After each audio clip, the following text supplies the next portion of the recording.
আজকে আমাকে তো জানতেই হবে যে কে আমার কোম্পানিতে টাকা নয় ছয় করছে। আর যদি আমি জানতে পারি না যে বেঈমানটা কে, তাহলে তাকে আমি উচিত শিক্ষা দেব। গোপাল, স্নেহা, পূজা, তোমরা এদিকে আসো।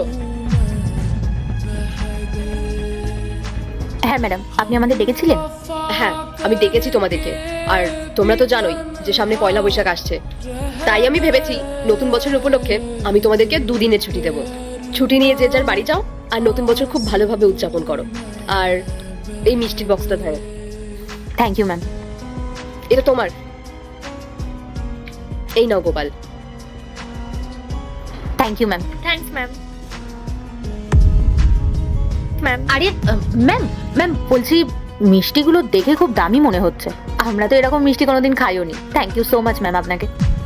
সত্যি ম্যাম, আপনি খুব দয়ালু। আপনি কত খেয়াল রাখেন আমাদের মতো কর্মচারীদের। আপনার মতো মানুষ খুব কমই আছে পৃথিবীতে। আচ্ছা ঠিক আছে ম্যাম, আমরা এখন আসছি। ঠিক আছে।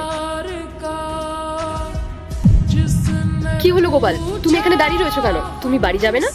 হ্যাঁ ম্যাম, যাবো। কি বলবো আর, কিন্তু আমার এটা ভেবে আনন্দ হচ্ছে যে আমি 2 বছর পর বাড়ি যাবো। ট্রেনের টিকিটও কেটে ফেলেছি। তবে ম্যাম, আপনার সাথে একটা কথা ছিল, মানে অনুরোধ ছিল। কিন্তু গোপাল, আমি তো তোমাদেরকে 2 দিনের ছুটি দিয়েছি, তাহলে তুমি 2 সপ্তাহ পরে কেন আসবে? আসলে ম্যাম, মা বলছিল কত বছর তোকে দেখিনি, নিজের হাতে তোকে কতদিন খাইয়ে দিইনি, তুই ওখানে কি খাস কে জানে, নিজের কোনো খেয়ালও রাখিস না। এবার আসলে 2 সপ্তাহ আগে তোকে ছাড়বো না। বুঝতেই তো পারছেন ম্যাম, মায়ের মন। আচ্ছা ঠিক আছে, তুমি 2 সপ্তাহ পরেই এসো। আর হ্যাঁ, তোমার মাকে আমার প্রণাম জানিও। ধন্যবাদ ম্যাম। আর ম্যাম, আমার মা না খুব ভালো নারকেলের নাড়ু বানায়, আপনি খাবেন? তাহলে আমি নিয়ে আসবো। হ্যাঁ হ্যাঁ, নিশ্চয়ই খাবো। ম্যাম, আপনাকে পয়লা বৈশাখের অনেক অনেক শুভেচ্ছা। তোমাকেও। আমি আসছি। ঠিক আছে, তুমি এখন আসো। এবার বোঝা যাবে যে কে ওদের মধ্যে সব থেকে বেশি সৎ। আর যে সৎ হবে সে আমার টাকা নিশ্চয়ই নিয়ে আসবে। স্নেহা, একটা ম্যাজিক দেখবি? কি? এই দেখ। আরে দেখ, আমার বক্সেও টাকা আছে। আমার মনে হয় কি বলতো, ম্যাডাম হয়তো ভুল করে টাকাগুলো রেখে দিয়েছে। আর তুই তো জানিসই ম্যাডাম কতটা দিচ্ছে।